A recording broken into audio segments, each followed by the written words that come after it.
ہمارے لیے خوش قسمتی کی بات ہے اور باعث فخر کی بات ہے کہ مفتی طارق مسعود صاحب جو اسٹیج پہ بیٹھے ہوئے وہ ہمارے ساتھ انشاءاللہ حج پر بھی ہوں گے.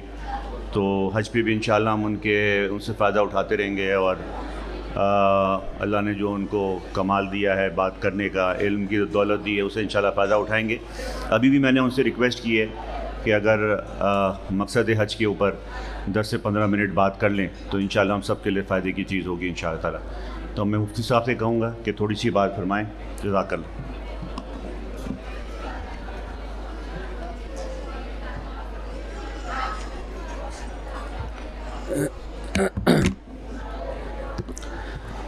بسم اللہ الرحمن الرحیم نحمدہ ونصلی علی رسولہ الکریم.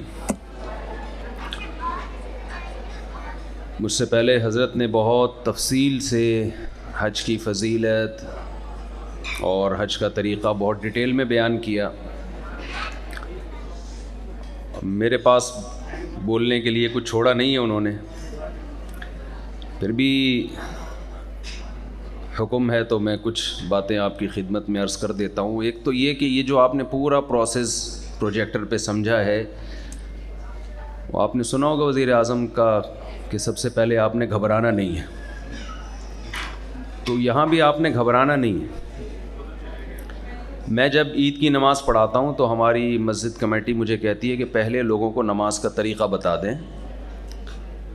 تو مجھے پتہ ہے میں طریقہ جتنی دیر میں بتاؤں گا اتنا ٹائم عید کی نماز میں نہیں لگتا جتنا طریقہ سمجھانے میں لگتا ہے. تو اس کا طریقہ پھر میں یہ بتاتا ہوں، بھائی جس کو نہیں آتی وہ ساتھ والے کو دیکھے، جیسے وہ کر رہا ہے ویسے ویسے کر لے. تو ٹینشن لینی نہیں ہے. حج میں بہت سے پرانے لوگ بھی ہوں گے جو کئی بار حج کر چکے ہیں. جو ٹریول ایجنسی ہے یہ لوگ تو بہت دفعہ لے جاتے رہے ہیں. تو جیسے جیسے لوگ کر رہے ہیں ویسے ویسے آپ بھی کر لیں. تو 2 چیزیں ہیں حج میں جو بہت ضروری ہے، ایک وقوف عرفہ اور ایک طواف زیارت. یہ حج کے 2 ارکان ہیں. ان میں بھی وقوف عرفہ کا کوئی متبادل نہیں ہے، وقوف عرفہ ضروری ہے. باقی طواف زیارت اس کا بھی آلٹرنیٹ ہے، یعنی دم دینا پڑتا ہے، پھر بعد میں قضا بھی ہو سکتی ہے. تو اس لیے زیادہ آپ نے ٹینشن نہیں لینی ہے کہ پتہ نہیں کیا کرنا پڑے گا ہمیں وہاں جا کے. تو جو جیسے جیسے سب کر رہے ہیں ویسے، ہم اکیلے تھوڑی کر رہے ہیں، 10 لاکھ لوگ حج کر رہے ہوں گے، تو جیسے وہ کر رہے ہیں ہم بھی ویسے ہی کر لیں گے. ٹھیک، زیادہ فوکس ہم نے 2 چیزوں پہ کرنا ہے. ایک تو حج کے فلسفے کو سمجھنا ہے کہ حج کا فلسفہ ہے کیا، یہ کیوں شیطانوں کو پتھر مارے جا رہے ہیں، کیوں بیت اللہ کے گرد گھوما جا رہا ہے. وہاں شیطان نہیں ہے. لوگ سمجھتے ہیں یہ سچی مچی کے شیطان کھڑے ہوئے ہیں یہاں پہ، یہ بڑا شیطان ہے، یہ درمیانہ ہے، یہ چھوٹا ہے. تو یہ بڑا والا وہ ہے جس نے ہم سے بڑے بڑے گناہ کروائے ہیں، درمیانہ وہ ہے جس نے چھوٹے موٹے گناہ کروائے ہیں، اور چھوٹا شیطان وہ ہے جو کبھی کبھار تھوڑے بہت جھوٹ بلوا دیتا ہے ہم سے. تو وہاں کوئی شیطان ہے نہیں، وہ تو ایک نشانی ہے. یہ وہ نشانیاں ہیں جہاں ابراہیم علیہ السلام کو شیطان بہکانے کے لیے آیا تھا، اور ابراہیم علیہ السلام نے سچی مچی کی کنکریاں اس وقت شیطان ہی کو ماری تھیں. اب جو ہم مار رہے ہیں تو شیطان نہیں ہے، وہ ہم نقل اتار رہے ہیں ان کی. تو حج کا فلسفہ ہے کیا، اس کو سمجھنا چاہیے. جب آپ اس کو سمجھیں گے تو انشاءاللہ حج کرنے میں لطف بھی آئے گا، مزہ بھی آئے گا، اور جو حج میں کرنے کے کام ہیں وہ کرنا انشاءاللہ ہمارے لیے آسان بھی ہوگا. دیکھیں حج کا فلسفہ یہ ہے کہ دنیا میں اس وقت 2 قسم کے طبقات ہیں. ایک وہ جو خدا کے ماننے والے ہیں، اور ایک وہ جو خدا کو نہیں مانتے. لبرلزم، سیکولرزم آپ کو پتہ ہے دنیا میں بہت تیزی سے پھیل رہا ہے. اچھا، دنیا میں جتنے بھی مذاہب ہیں جو گاڈ کو مانتے ہیں، خدا کو مانتے ہیں کہ اس کائنات کا کوئی خالق ہے، کوئی کریٹر ہے، ان کا بھی ماننا نہ ماننا برابر ہے. اسلام کے علاوہ کی بات کر رہا ہوں. جیسے ہندو خدا کو مانتے ہیں، لیکن وہ ایسا مانتے ہیں کہ وہ کیا ماننا ہے، مندروں میں انہوں نے بت رکھے ہوئے ہیں. ایک ہندو نے اسلام قبول کیا انڈیا میں، تو ایک عالم نے مجھے بتایا کہ میں نے اس ہندو سے پوچھا کہ آپ نے اسلام کیوں قبول کیا. تو اس ہندو نے کہا یار ہمارے ہزاروں کروڑوں خدا ہیں، تو ہم نے کہا ایک اللہ اور محمد صلی اللہ علیہ وسلم کو بھی ایڈ کر دیتے ہیں اس میں، تو کیا جا رہا ہے، یعنی 2 اور صحیح. تو ان کے کروڑوں خدا ہیں، وہ خود کنفیوز ہیں کہ اصل خدا کون ہے. اسی وجہ سے جو ایجوکیٹڈ طبقہ ہے، پڑھا لکھا طبقہ ہے، ہندوؤں میں، عیسائیوں میں، یہودیوں میں، وہ آہستہ آہستہ مذہب سے بیزار ہو رہے ہیں. ان کے مذہب میں اتنی پاور نہیں ہے، اتنی طاقت نہیں ہے کہ وہ ان کو موٹیویٹ کر سکے، ان کو مذہب پہ چلا سکے. جب خاص طور پہ جب یہ سائنسی ترقی ہوئی ہے، لوگوں کے سامنے حقائق آئے ہیں، تو لوگ مذہب سے دور ہونا شروع ہوئے ہیں. تو اب دنیا میں فیوچر میں دو ہی چیزیں رہ جائیں گی، یا تو اسلام یا دہریت، ایتھیزم جسے کہا جاتا ہے. اگر خدا ہے تو پھر اسلام ہی برحق مذہب ہے، اس کے علاوہ کوئی نہیں ہے.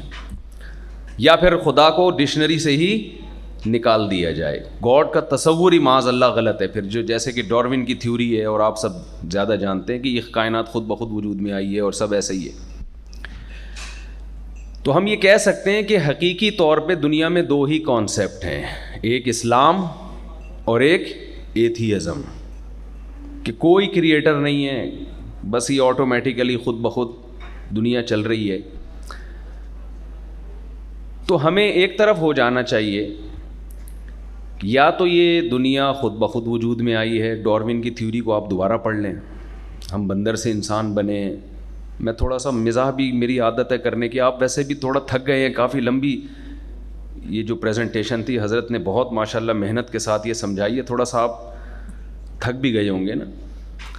ڈاروین یہ کہتا تھا کہ جی بندر سے ہم انسان بنے ہیں. تو میں ڈاروین سے پوچھتا ہوں ہماری دم کہاں گئی؟ یا تو ہمیں دم چاہیے یا دم کے پیسے چاہیے. ٹھیک ہے نا، ڈاروین نے غائب کیا نا.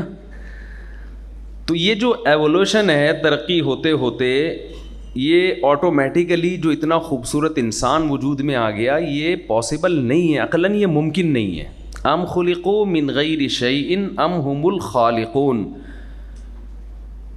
دیکھیں جب ہم حج کے احکام پڑھ رہے ہوتے ہیں نا، سن رہے ہوتے ہیں، کنکری مارنی ہے، پھر صفا مروہ میں دوڑنا ہے، ایک انسان کو یہ ہوتا ہے یہ کیا کس طرح کی عبادت ہے. کہ رمضان کا ایک کانسیپٹ سمجھ میں آتا ہے، ہم بھوکے پیاسے رہتے ہیں، اس سے ہمیں اپنی خواہشات پہ کنٹرول کرنے کی عادت پڑتی ہے.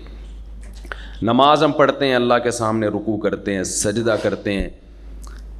دنیا کے ہر مذہب میں عبادت ہوتی ہے، اور یہی طریقہ ہوتا ہے عبادت کا، رکوع اور سجدہ. تو نماز بھی، لیکن حج اکثر ہمارے لبرل اور سیکولر طبقے کو حج سمجھ میں نہیں آتا. تو شروع سے کچھ چیزیں سمجھیں گے تو پھر حج بھی انشاءاللہ سمجھ میں آئے گا. تو ام خلقوا من غیر شیء ام هم الخالقون. قرآن نے اللہ کے وجود کو ثابت کرنے کے لیے ایک سوال اٹھایا ہے کہ کیا تم خود سے وجود میں آئے ہو، آٹومیٹیکلی وجود میں آئے ہو، یا تمہیں کسی نے، یا تم نے خود اپنے آپ کو بنایا ہے. ظاہر ہے ہم نے خود اپنے آپ کو نہیں بنایا. میں ایک چھوٹی سی مثال دے کے آگے چلتا ہوں. میرے سامنے اگر یہاں گلاس رکھا ہوا، وہ کانچ کا، شیشے کا گلاس ہے، اور تقریر کرتے کرتے میرا ہاتھ اس گلاس پہ لگے اور وہ نیچے گر کے ٹوٹ جائے، آپ مجھ سے پوچھیں گے مفتی صاحب آپ نے یہ گلاس کیوں توڑا؟ فرقان بھائی تو لازمی پوچھیں گے. تو میں کیا کہوں گا؟ بھائی میں نے توڑا نہیں ہے، غلطی سے. ذرا سینٹنس مکمل کریں گے تو مجھے لگے گا آپ میرے ساتھ ہیں نا. میں کہوں گا میں نے توڑا نہیں ہے، غلطی سے ٹوٹ گیا. یہ اتفاق ہوا ہے. ہاتھ بیان کرتے ہوئے بعض دفعہ باڈی لینگویج کا استعمال کرنا پڑتا ہے، تو ہاتھ کبھی یوں چلا جاتا ہے، کبھی یوں چلا جاتا ہے. تو مائک ٹوٹ جاتے ہیں لوگوں سے. تو گلاس ٹوٹ گیا تو کیا ہوا؟ بھائی آٹومیٹیکلی ہاتھ لگ گیا، گلاس ٹوٹ گیا. اچھا آپ کیا ہوا؟ آپ کہیں گے ٹھیک ہے بھائی، فرقان بھائی کہیں گے ٹھیک ہے کوئی بات نہیں مجھ صاحب، ہو جاتا ہے، ہم سے بھی تو پتہ نہیں کیا کیا ٹوٹا ہے. تو آپ سے اگر گلاس ٹوٹ گیا غلطی سے تو کوئی ایسی بات نہیں ہے. لیکن اسی مثال کو ہم الٹا کر لیتے ہیں. یہاں گلاس ٹوٹا ہوا پڑا ہوا تھا، میری تقریر شروع ہوئی تو اچانک دیکھا کہ گلاس یہاں ایلفی سے یا سمت بانڈ سے جڑ کے رکھا ہوا ہے. فرقان بھائی کہہ رہے ہیں مفتی صاحب یہ تو یہاں ٹوٹا ہوا تھا، میں نے بندہ بھی بلایا جوڑنے کے لیے، وہ تو آئے نہیں، اور یہ کیسے جڑ گیا؟ یہ تو آپ کے علاوہ تو یہاں کوئی تھا نہیں. تو آپ کو تو ہم نے 15 منٹ کا ٹائم دیا تھا، اس میں 10 منٹ تو آپ نے گلاس جوڑنے میں لگا دیا. میں جواب میں یہ کہہ سکتا ہوں کہ میں نے جوڑا نہیں ہے، غلطی سے جڑ گیا ہے. یہ جواب درست، یہ مان لیں گے؟ ذرا آپ میرے ساتھ دیں گے نا تو مجھے خوشی ہوگی نا. یہ مان لیں گے دلیل آپ؟ یہ کہہ رہے ہیں بھائی چیزیں غلطی سے ٹوٹ سکتی ہیں، آٹومیٹیکلی جڑ نہیں سکتی. میں کہتا ہوں آپ کو ڈارون کی تھیوری کا نہیں پتہ یار. آپ لوگوں کو حج کروا رہے ہو اور آپ نے سائنس وائنس نہیں پڑھی ہے لگ رہا ہے. ڈارون یہ کہتا ہے کہ کروڑوں سال میں انسان جڑ کے بن کے آ سکتا ہے، تو گلاس نہیں جڑ سکتا. دیکھیں اتفاق سے آٹومیٹیکلی چیزوں میں بے ترتیبی تو پیدا ہوتی ہے، کبھی ترتیب پیدا نہیں ہوتی. کل میرا جمعے کا بیان تھا، میں نے ایک مثال دی اس میں. مرغی انڈوں پہ بیٹھتی ہے، 10-12 انڈے دینے کے بعد نا وہ انڈوں پہ بیٹھ جاتی ہے، 21 دن تک بیٹھی رہتی ہے. پھر ان انڈوں کو گھماتی بھی ہے چونچ سے. اس کو پتہ ہے کہ گھماؤں گی تو چوزے نکلیں گے. یہ مرغی کا جو چھوٹا سا دماغ ہے، یہ ہارڈ ویئر ہے. یہ اتنی پیچیدہ مشین کروڑوں سال میں کیسے وجود میں آ گئی؟ اور اس کے اندر یہ جو انسٹالیشن ہوئی ہے کہ اس کو یہ سمجھ ہے کہ میں نے 21 دن تک بیٹھنا ہے ان انڈوں پہ اور ان کو اپنی چونچ سے گھمانا بھی ہے تاکہ چاروں طرف سے ٹیمپریچر ملے ان کو. یہ سافٹ ویئر ہے. ایک معمولی سا سافٹ ویئر کسی کمپیوٹر میں آٹومیٹیکلی کھربوں سال میں بھی خود بخود انسٹال نہیں ہو سکتا. تو مرغی کے دماغ میں ایسا سافٹ ویئر کہاں سے آ گیا؟ اس کو یہ سمجھ کہاں سے آ گئی؟ بکری کا بچہ پیدا ہوتے ہی تھنوں کی طرف لپکتا ہے. اسے ماں کے پیٹ میں کون سکھا رہا ہے؟ بچہ پیدا ہوتا ہے اللہ ماں کی چھاتیوں میں دودھ پیدا کر دیتا ہے فوراً. یہ ایسا عظیم اتفاق. دیکھیں ایک لوہا کھربوں سال میں پڑے پڑے تلوار یا تیر نہیں بن سکتا. یہ ایک سیل جو اتنی پیچیدہ مشین ہے، اتنی پیچیدہ ساخت ہے اس سیل کی، جو انسانی اکائی ہے، انسان کی پہلی یونٹ ہے، وہ وجود میں آ جائے اور اتنے زبردست طریقے سے جڑ جائے کہ ادھر آپ کے آنکھوں میں بینائی آ جائے، کانوں میں سننے کی طاقت آ جائے، دماغ میں سوچنے کی طاقت آ جائے، دل پمپنگ کر رہا ہے کہ ایسی موٹر ہے جو بلڈ کو سرکولیٹ کر رہا ہے. یہ کھربوں سال میں بھی آٹومیٹیکلی نہیں ہو سکتا. یہ ناممکن ہے. ایک چھوٹا سا گلاس کھربوں سال میں جڑ نہیں سکتا، ٹوٹ سکتا ہے. تو انسان کیسے وجود میں آ سکتا ہے؟ خیر یہ ایک الگ ٹاپک ہے، اس پر ہم انشاءاللہ سفر میں آپ کے ساتھ ہوں گے اور آپ سے ہماری گپ شپ انشاءاللہ رہے گی. تو آپ نے سب سے پہلے یہ کانسیپٹ کلیئر کرنا ہے کہ ہم بنے نہیں ہیں، ہمیں بنایا گیا ہے. اب جو یہ مانتے ہیں نا کوئی کریٹر ہے، بہت سے گورے بھی مانتے ہیں کہ خدا کا وجود ہے، بہت سے سائنٹسٹ بھی مانتے ہیں یہ کائنات خود سے وجود میں نہیں آئی، لیکن وہ اللہ کو ماننے کے بعد نا اس اللہ کے کسی حقوق کے قائل نہیں ہیں. کہتے ہیں گاڈ کا بندوں سے کوئی ریلیشن نہیں ہے. اسلام نے یہ بتایا، قرآن نے یہ بتایا کہ خدا پیدا کر کے بھول نہیں گیا ہے. جب اس نے پیدا کیا ہے نا تو وہ انسان کے بہت زیادہ قریب ہے. کچھ کام ایسے ہیں جن سے وہ خوش ہوتا ہے، کچھ کام ایسے ہیں جن سے وہ ناراض ہوتا ہے. انگریز کا گاڈ سے کیا تعلق ہے؟ جب کوئی ٹینشن ہوگی تو کہے گا او مائی گاڈ. اس کے علاوہ ان کا گاڈ سے کوئی ریلیشن، بولے نا یار کہ نہیں ہے، وہ کوئی ریلیشن نہیں ہے. انگریز میں او مائی گاڈ، بس ٹینشن میں گاڈ کو یاد کرنا. ان سے کہو کہ گاڈ نے زنا کو حرام قرار دیا، وہ کہتے ہیں یار یہ یو ایس اے کے قانون کو ہم دیکھیں گے، آسٹریلیا کے لاء کو، یورپ کے لاء کو دیکھیں گے، گاڈ کا لاء ہمیں نہیں بتایا کرو. یہ پرانے دور کی پرانی کہانی ہے، پرانے قصے. ان سے کہا جائے کہ ماں باپ کا یہ حق ہے کہ ان کے اولڈ ہاؤس میں آپ جمع نہ کرائیں. وَلَا تَقُلْ لَهُمَا اُفٍّ. خدا کہتا ہے کہ ماں باپ کو اف کرنے کی اجازت نہیں ہے. گھر سے نکال کے اولڈ ہاؤس میں لے جانا تو بہت دور کی بات ہے. گورا آپ کی اس لاجک کو نہیں مانتا. وہ کہتا ہے یار انہوں نے اپنی لائف کو انجوائے کیا، جوانی گزار دی، اب ان کے بڑھاپے کی وجہ سے ہم کیوں ٹینشن اٹھائیں؟ جب گورنمنٹ نے ادارے بنائے ہوئے ہیں، ہمارے ٹیکس سے گورنمنٹ ان کو پالے گی تو ان کو سائڈ پہ کرو. ان سے کہا جائے خودکشی حرام ہے. وہ کہتے ہیں جب ہمیں زندگی کا کوئی فائدہ نہیں ہے، ٹینشن ہی ٹینشن ہے، تو بہتر نہیں گولی مار کے اپنے آپ کو ہم ہلاک کر لیں. امریکہ میں ایک ڈاکٹر ہے، ہمارے ریلیٹیو نے بتایا، ان کا نام ہی ڈاکٹر ڈیتھ ہے. ان کا کام یہی ہے کہ جو پیشنٹ جس کو ڈاکٹروں نے جواب دے دیا ہو کہ اب ان کا انا للہ ہو کے ہی رہے گا اور یہ مریں گے، تو ڈاکٹر صاحب جا کے ٹیکہ لگا کے ان کو پہلے ہی مار دیتے ہیں کہ اب زندگی کا کوئی فائدہ نہیں ہے. اللہ نے کیا کہا؟ مصیبت جتنی بھی ہو، ٹینشن جتنی بھی ہو، جب تک اللہ کی طرف سے آپ کو موت نہیں ملتی، آپ نے خود سے اپنے آپ کو مارنا نہیں ہے. بہت سارے احکام ہیں. گورا کہتا ہے آپ کا مال ہے، آپ کی مرضی، آپ اپنی اولاد میں دو، آپ اپنی بیوی بچوں کو دو، والدین کو دو، نہیں دو کتے کے نام کر کے چلے جاؤ، پڑوسیوں کو دے دو، گورنمنٹ کو دے دو، یہ آپ کی مرضی ہے. اسلام نے کہا نہیں. اللہ نے کہا یہ رشتے اللہ نے بنائے ہیں، یہ انسانوں نے نہیں بنائے. یوصیکم اللہ فی اولادکم للذکر مثل حظ الانثیین. اللہ تمہیں پہلے وصیت کر رہا ہے, قانون سازی کر دی, تم مرو گے تو تمہاری وراثت لازمی تمہاری اولاد میں جائے گی. وَلَكُمْ نِصْفُ مَا تَرَكَ أَزْوَاجُكُمْ إِن لَّمْ يَكُن لَّهُنَّ وَلَدٌ. تمہاری زوجہ کا انتقال ہو گیا, جو کہ اکثر ہوتا نہیں الحمدللہ. اللہ کا فضل ہے, خواتین یہاں بیٹھی ہیں, ناراض نہ ہو, یہ بڑی خوشی کی بات ہے کہ نہیں ہوتا الحمدللہ. مرد دنیا سے اکثر پہلے جاتے ہیں, یہ میں خوشی سے کہہ رہا ہوں, واقعی کوئی خواتین ٹینشن نہ لیں.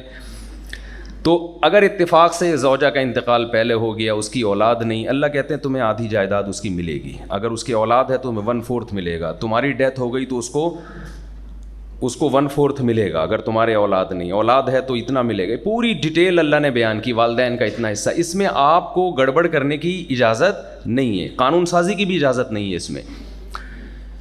تو اسلام ایک واحد مذہب ہے جو خدا کا تصور جب پیش کرتا ہے پوری ڈیٹیل کے ساتھ, صرف او مائی گاڈ کی حد تک نہیں ہے. گاڈ آپ کے خدا جو ہے نا, وہ ہر معاملے میں وہ انوالو ہے, وہ جگہ جگہ آپ کو گائیڈ کر رہے ہیں. تبھی تو قرآن کو الفرقان کہا, حق اور باطل میں فرق کرنے والی, ہدایت کی کتاب کہا, ہدی للمتقین. جگہ جگہ گائیڈنس. ہدایت کا معنی کیا ہے؟ گائیڈنس ہے. تو ابھی حج کا فلسفہ یہ ہے کہ اللہ نے اسی کتاب میں جو اس نے آسمان سے نازل کی ہے, اس میں ہمیں ہماری پیدائش کا مقصد بتایا ہے. دنیا میں کوئی کتاب انسان کی پیدائش کا مقصد نہیں بتاتی. نہ فزکس کی کتابوں میں آپ کو یہ چیز ملے گی, نہ کیمسٹری کی کتابوں میں, نہ بایولوجی کی کتابوں میں, نہ میتھ کی کتابوں میں. کوئی ٹاپک آپ مجھے اکثر میں ایک واقعہ بتاتا ہوں. ہمارے ایک دوست, ان کا بیٹا ڈاکٹر بن رہا ہے میڈیکل کالج میں, تو انہوں نے مجھے بتایا کہ میرا بیٹا تمیز سے مجھ سے بات نہیں کرتا. میں نے کہا دیکھیں, میڈیکل کالج میں جہاں وہ پڑھ رہا ہے تمیز نام کا کوئی چیپٹر نہیں ہے, تو پڑھ ہی نہیں رہا. وہ جو چیز پڑھ رہا ہے اس کے متعلق بات کریں تو وہ آپ کو جواب دے گا. آپ جو اسے پڑھا رہے ہیں نا, اس میں اگر وہ کمی کر رہا ہے, فیس آپ اس کو تمیز کی تھوڑی دے رہے ہیں, آپ اس کو ڈاکٹر بنانے کی دے رہے ہیں. تو ڈاکٹر کے ٹاپک میں تمیز نام کا کوئی ٹاپک ہے؟ ڈاکٹر تو شوگر کی بحث کرے گا, بلڈ پریشر سے کیا نقصانات ہوتے ہیں, اور آپ کی باڈی کیسے جو ہے وہ شوگر لیول کتنا ہونا چاہیے, کولیسٹرول کتنا ہونا چاہیے, جو پورا ایک ڈاکٹروں کو زیادہ پتہ یہ باتیں, ہمیں تو پتہ بھی نہیں. ہم تو اچھا ڈاکٹر کہا اسی طرح سے رہے ہوتے ہیں. خیر یہ ایک الگ ٹاپک ہے. تو تمیز کا کوئی چیپٹر ہے نہیں نا. تو خوب سمجھ لیں کہ دنیا کی ہر چیز کا علاج سائنس کے پاس نہیں ہے. ہم نے ہمارے ساتھ ہیڈک یہ ہے کہ جہاں سائنس کی دخل اندازی نہیں ہونی چاہیے تھی, ہم نے وہاں بھی کس کو دخل اندازی, کس کو ڈال دیا ہے؟ سائنس کو.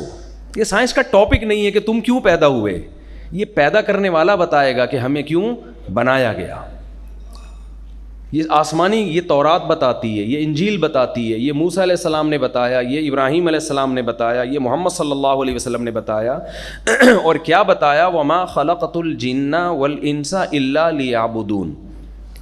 مختلف انداز سے اللہ نے اس کو ڈیفائن کیا. ایک جگہ کہا کہ لِيَبْلُوَكُمْ أَيُّكُمْ أَحْسَنُ عَمَلًا, سورہ ملک کے شروع میں. تبارک الذی بِیَدِهِ الْمُلْکُ وَهُوَ عَلَى كُلِّ شَیْءٍ قَدِیرٌ. الذی خلق الموت والحیات, وہ اللہ وہ ذات ہے جس نے موت اور زندگی کو پیدا کیا. کیوں پیدا کیا یہ آپ کو نیوٹن نہیں بتائے گا, آئنسٹائن نہیں بتائے گا, اس نے پیدا نہیں کیا نا, اس نے, وہ تو خود پیدا ہوا ہے. ہم اس سوال کا جواب بھی یونیورسٹی کے پروفیسروں سے پوچھ رہے ہوتے ہیں, اسکالر سے پوچھ رہے ہوتے ہیں, موٹیویشنل اسپیکر سے پوچھ رہے ہوتے ہیں. وہ تو خود کریٹڈ ہیں. تو کریٹر کہہ رہا ہے میں نے پیدا کیا لیبلوکم ایکم احسن عملا, تاکہ تمہیں آزماؤں کہ تم میں عمل میں کون اچھا ہے. میں سمجھا پا رہا ہوں اپنی بات؟ میں یہ دیکھنے کے لیے پیدا کیا اچھا عمل کون کرتا ہے اور برا عمل کون کرتا ہے. جو اچھا ہوگا اس کو جنت کی صورت میں بدلہ ملے گا, جو برا ہوگا اس کو جہنم کی صورت میں سزا ملے گی. پھر اچھے اور برے کو خود ڈیفائن کیا اس نے, یہ بھی لوگوں کے ہاتھ میں نہیں چھوڑ دیا. ورنہ گورے جو ہیں ان کی 10 گرل فرینڈس ہوتی ہیں, وہ اس کو بھی برا نہیں کہہ رہے ہوتے. اور ہمارے ہاں ہمارے یہاں اچھائی کی ڈیفینیشن الگ ہے, ان کے یہاں الگ ہے. تو اللہ نے اچھے اور برے کو ڈیفائن کیا. ہم سفر میں ساتھ رہیں گے تو انشاءاللہ اس پہ ہماری بحث چلتی رہے گی. اچھا کیا ہے, برا کیا ہے, اچھائی کسے کہتے ہیں, برائی کسے کہتے ہیں. تو دوسری جگہ اللہ نے فرمایا اسی بات کو دوسرے انداز سے تعبیر کیا، وما خلقت الجن والانس الا لیعبدون، میں نے انسان اور جنات کو صرف اپنی عبادت کے لیے پیدا کیا.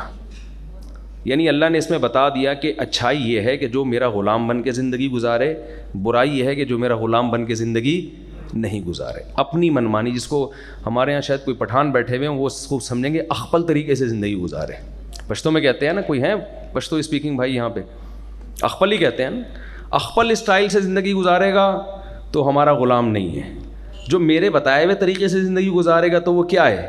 وہ میرا غلام ہے. تو حج اصل میں عبودیت، غلامی کو سکھانے اور اس کی ٹریننگ کا ایک بہترین ذریعہ ہے.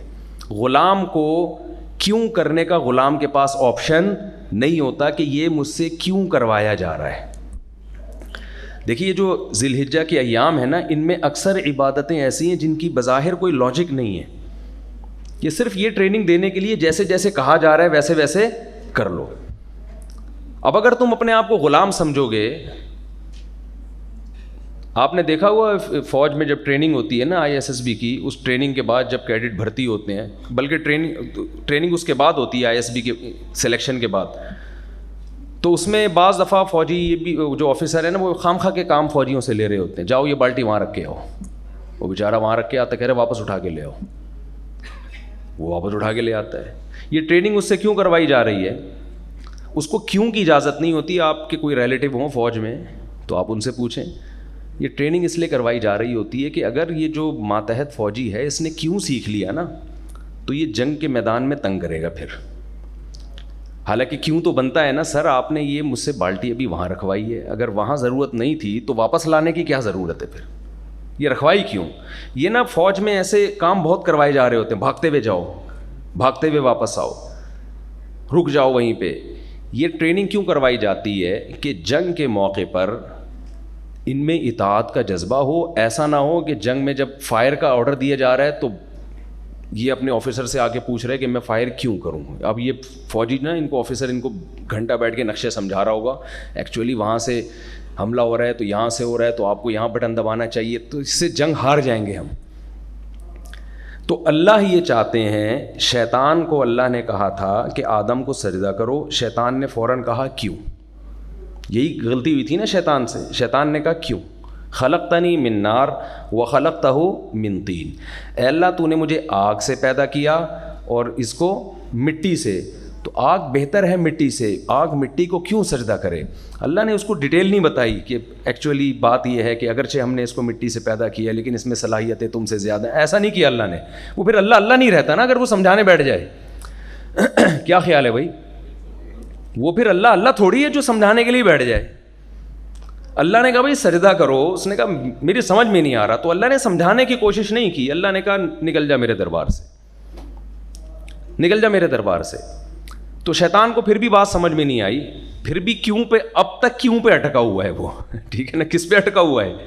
کیوں کروں میں پرانا بھی ہوں، میں زیادہ عبادت گزار بھی ہوں، اور مجھے آگ سے بنایا، اسے مٹی سے بنایا. یہ میرے سامنے جیسے آفس میں نیا امپلائی آئے، اس کی تنخواہ زیادہ ہو تو پرانے والے کو غصہ آتا ہے کہ نہیں آتا؟ سر یہ جونیئر ہے مجھ سے، آپ میری کوالیفیکیشن دیکھیں، یہ میٹرک پاس آیا ہے، مجھے 50,000 مل رہے ہیں، اس کو لاکھ روپے مل رہے ہیں.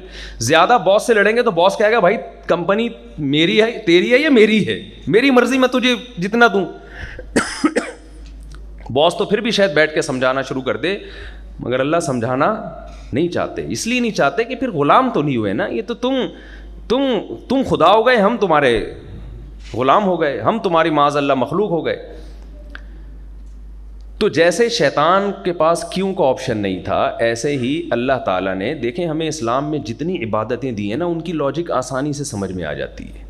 نماز ہر مذہب میں ہوتی ہے، روزہ میں ہماری باڈی کا فائدہ ہے، بہت ساری چیزیں ہیں، صلہ رحمی ہے، والدین کے ساتھ اچھا سلوک ہے، بیوی بچوں کے ساتھ محبت ہے، یہ سب چیزیں ان کی لاجک ہے. دنیا میں ہر قوم کہتی ہے ایسا ہونا چاہیے.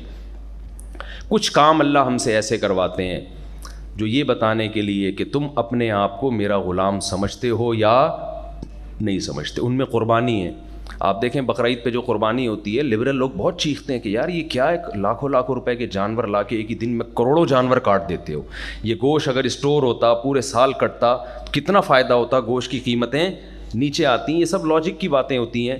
لیکن ہمارے نبی صلی اللہ علیہ وسلم نے جب صحابہ نے پوچھا نبی سے کہ قربانی کیا ہے, آپ نے ایک جملہ کہہ کے ان تمام اعتراضات کا جواب دے دیا. صحابہ نے پوچھا یا رسول اللہ یہ قربانی کیا ہے؟ آپ نے فرمایا سنت ابیکم ابراہیم, تمہارے باپ ابراہیم کی سنت. ابراہیم نے تو بیٹا ذبح کیا تھا نا, اس کی کوئی لاجک بنتی ہے؟ بھائی بیل کاٹ رہے ہیں, جتنا یہ اللاجیکل ہے نا کہ گوشت مہنگا ہو جائے گا, خام خواہ میں آپ جانوروں پہ ظلم کر رہے ہو, یہ کر رہے ہو, وہ کر رہے ہو, اس سے زیادہ اللاجیکل یہ ہے کہ ایک معصوم بچے کو جو اللہ کی طرف سے گفٹ تھا, ابراہیم علیہ السلام سے اللہ نے قربانیاں لیں, اس کے بدلے میں گفٹ دیے اسماعیل علیہ السلام, جو گاڈ گفٹڈ تھا, جو معصوم تھا, ابھی وہ شرعی احکام کا مکلف نہیں تھا, اور باپ کو حکم دیا جا رہا ہے ان کو کیا کر دو, مینا میں لے جا کے ذبح کر دو. اس سے زیادہ اللاجیکل کام کوئی ہو سکتا ہے؟ ابراہیم علیہ السلام نے ایک دفعہ بھی نہیں کہا کہ اللہ اس بچے کا تو قصور نہیں ہے, کچھ اور کہہ دیتا مجھے, میں وہ کر لیتا, اگر کٹوانا ہی تھا دیا کیوں, کچھ بھی نہیں. تو ہمارے نبی نے بتایا کہ یہ قربانی کیا ہے, تمہارے باپ ابراہیم کی سنت ہے. مطلب یہ کہ اس کی کوئی لاجک نہیں تھی, وہ اللہ کا حکم تھا. تو ایسے ہی بقرعید کے دنوں میں جانور کاٹنا, کوئی غیر مسلم پوچھے کہ اس کی لاجک کیا ہے, بھائی ہمارے گاڈ کا, ہمارے خدا کا, ہمارے اللہ کا حکم ہے, اس نے کہہ دیا ہم کریں گے, یہ بتانے کے لیے کہ ہم اللہ کے غلام ہیں. تو حج کے احکام بھی ایسے ہی ہیں. حج میں آپ بیت اللہ کا طواف کرتے ہیں, حج کی سارے ارکان ایسے ہیں جو دیوانگی پر مبنی ہیں. اسلام صفائی ستھرائی کا درس دیتا ہے, احرام میں آپ صاف ستھرے نہیں رہ سکتے. اسلام میں سر کے بال رکھنے کا حکم ہے. ہمارے نبی نے کبھی بال سر منڈوایا نہیں ہے زندگی میں, کہیں حدیث میں نہیں ملتا, لیکن حج عمرے کے موقع پہ منڈوایا. اسلام دین فطرت ہے نا, تو اصولی طور پر یہی ہے کہ سر کے بال زینتیں رکھنے چاہیے. اسلام صلہ و لباس پہننے کا حکم دیتا ہے. ہمارے نبی بھی صلہ و لباس پہنتے تھے. گوروں نے یہ بات لکھی ہے کہ ہمیں لباس, صلہ و لباس پہننا مسلمانوں سے سیکھا ہے, ہم نے تہذیب مسلمانوں سے سیکھی ہے. لیکن حج کے موقع پر آپ کو صلہ و لباس پہننے کی اجازت نہیں ہے. تو نمازیں اپنے وقت پہ پڑھنے کا حکم ہے. حج میں آپ کو مزدلفہ میں مغرب کی نماز قضا کرنے کا حکم ہے. تو یہ سارے کام ایک عام روٹین سے ہٹ کے کروائے جا رہے ہیں. کنکریاں ماری جا رہی ہیں, حالانکہ وہاں شیطان نہیں ہے, اور اگر ہوتا بھی تو اس طرح سے تھوڑی مارنے کا حکم ہوتا, پھر تو اٹھا اٹھا کے مارتے ہیں نا پتھر. آپ کا کوئی دشمن آپ کے سامنے آئے تو آپ کنکریاں ایسے ماری جاتی ہیں نا, وہ آپ بتائیں گے مولانا صاحب آپ کو انشاءاللہ, تو بتایا ہوگا بلکہ انہوں نے. تو اگر واقعی ہے تو پھر تو اٹھا کے مارو. لیکن کیا ہے, یہ تمام کام صفا اور مروہ پہ دوڑ رہے ہیں. حضرت ہاجرہ دوڑی تھی, اس کی تو کوئی لاجک تھی نا, بچہ پیاس سے بلک رہا تھا. ہم جو دوڑ رہے ہیں اس کی کیا لاجک ہے, سوائے نقل کے اور کچھ بھی نہیں ہے. تو یہ ساری ٹریننگ ہمیں کروائی جا رہی ہے کہ کچھ دیوانہ پن بھی, مجنون پن بھی اپنے اندر پیدا کرو. ایک شعر سنا کے بس اپنی بات کو ختم کرتا ہوں. لیلا مجنو کے واقعات, قصے آپ نے بہت سنے ہوں گے نا. مجنو کیا کرتا تھا, لیلا جہاں رہتی تھی نا, تو پہلے زمانے میں محبوبہ تک پہنچنا آسان کام نہیں تھا. پردے کا ماحول تھا, مردوں کے پہرے ہوتے تھے. مجنون دیوانہ ہوا تھا لیلا پر. تو وہ لیلا کے گھر کے قریب جا کے جو گلی محلے کی دیواریں تھیں نا, ان کو چومنا شروع کر دیتا تھا, اور چکر بھی لگاتا تھا. کبھی اس گلی سے نکل کے وہاں جا رہا ہے, وہاں سے نکل کے یہاں آ رہا ہے. تو لوگ اسے کہتے ہیں بے وقوف آدمی, اینٹوں کو چوم رہا ہے, دیواروں کو چوم رہا ہے, اور بار بار یہاں سے وہاں, وہاں سے یہاں. تو اس نے شعر میں یہ بات سمجھائی, کہتا ہے امر من الدیار دیاری لیلا اقبل ذا الجدار وذا الجدار وما حب الدیار شغفن قلبی ولیکن حب من سکن الدیار. کہتے ہیں لوگوں میں پاگل نہیں ہوں جتنا تم مجھے بے وقوف سمجھتے ہوں, مگر اتنا نہیں ہوں جتنا سمجھ رہے ہو. میں جو در و دیوار کے گرد چکر لگا رہا ہوں اور در و دیوار کو چوم رہا ہوں, خدا کی قسم ان دیواروں میں کچھ بھی نہیں رکھا, مجھے ان دیواروں سے محبت نہیں ہے. جو مجھے تانے دے رہے ہو نا, اینٹوں سے اور گارے سے اور چونے سے محبت کر رہے ہیں, نا, ان دیواروں کی نسبت میری محبوبہ کی طرف ہے. اس میں محبوبہ رہتی ہے, اس محبوبہ کی وجہ سے اس گلی اور ان دیواروں سے مجھے محبت ہے. تو حج کا فلسفہ اس عاشق نے اپنے ایک شعر میں سنا دیا. ہمیں بھی بیت اللہ سے بذات خود کوئی لگاؤ نہیں ہے, وہ تو پتھر کی اینٹیں ہیں. ہم جو اس کا طواف کرتے ہیں اور بوسہ لیتے ہیں اور ملتزم کو کے غلاف کو پکڑ کے روتے ہیں تو یہ صرف اس لیے ہے کہ اس کی نسبت کس کی طرف ہے؟ اللہ کی طرف. آج اللہ کہہ دے یہ میرا گھر نہیں ہے, ہماری نظر میں کوئی ویلیو نہیں رہے گی بیت اللہ کی. آج اللہ کہہ دے, ظاہر ہے نہیں کہے گا, اس نے تو قیامت تک کے لیے اس کو اپنا گھر بنا دیا ہے. تو ہمیں صفا اور مروہ سے بذات خود کوئی لگاؤ نہیں ہے. ہمارے رب نے کہہ دیا کہ میری ایک بندی تھی جو یہاں قربانی دی اس نے, اور اس نے صفا مروہ میں دوڑ لگائی, تو تمہارا حج قبول نہیں ہوگا جب تک اس کی نقل نہ اتارو. تو یہ ساری دیوانگی ہے بیت اللہ کے گرد گھومنا اور صفا مروہ کے چکر لگانا اور جا کے کنکریاں مارنا, وقوف عرفہ کا طواف. کیسے ہے نا کہ یہاں سے پہلے منی جانا ہے. کیوں جانا ہے بھائی؟ نبی صلی اللہ علیہ وسلم گئے تھے. پھر منی سے عرفات جانا ہے. کیوں جانا ہے بھائی؟ اللہ کے نبی گئے تھے یہ بتانے کے لیے کہ اللہ کا حکم ہے یہ.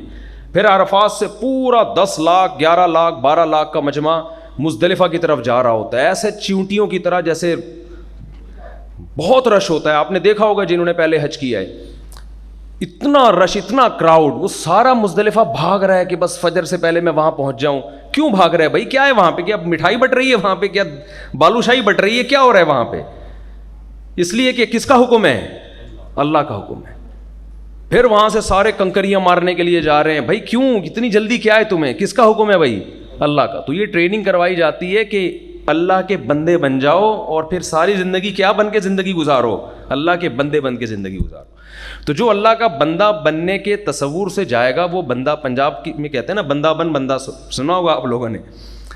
تو جو بندہ بننے کے تصور سے جائے گا وہ بندہ بن کے آئے گا, اور جو ویسے ہی جائے گا کہ چلو یار ایک اسلام کا رکن پورا ہو جائے, تو جیسا جائے گا ویسے کا ویسا واپس آئے گا. جیسے کہ ہم میں بہت سارے لوگ میرے جیسے نالائق ہوتے ہیں, وہ جس طرح جاتے ہیں ان میں کوئی تبدیلی نہیں آتی, ویسے کے ویسے ہی واپس آ جاتے ہیں. دوبارہ سے وہی گناہ شروع ہو جاتے ہیں. جس نے وراثت کھائی ہے وہ وراثت نہیں دیتا, جس کو فحش چیزوں کی عادت ہے وہ فحاشی میں پڑا ہوا ہے, جس کو پینے پلانے کی عادت ہے وہ اسی میں پڑا ہوا ہے, جو برائیاں ہمارے جو رشوت لے رہا ہے وہ رشوت لیتا رہتا ہے. ان میں کوئی چینجنگ نہیں آتی. کیوں نہیں آتی؟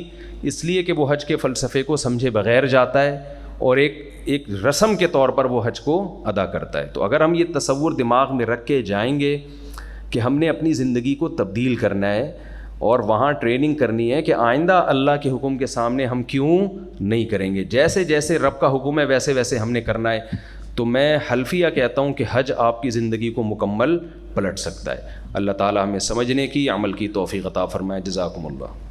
الحمد للہ رب العالمین والعاقبۃ للمتقین والصلاة والسلام علی رسولہ الکریم وعلی آلہ وصحبہ اجمعین.